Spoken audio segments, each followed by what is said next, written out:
I can understand how you cannot trust somebody who's friends with somebody who made you feel bad.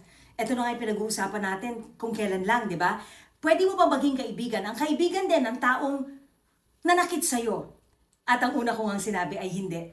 Pero alam niyo, isipin nyo, because friendship is not really about taking sides. Ang tanong ganito na lang, ito bang tao na kaibigan din ang taong may ayaw sa'yo o nanakit sa'yo?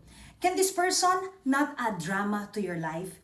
Can this person be fair without betraying your trust? Can this person protect your friendship still?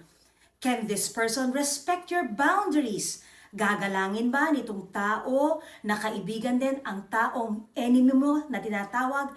Kaya ba niyang galangin ang boundaries ninyo at respetuhin ang pagkakaibigan ninyo?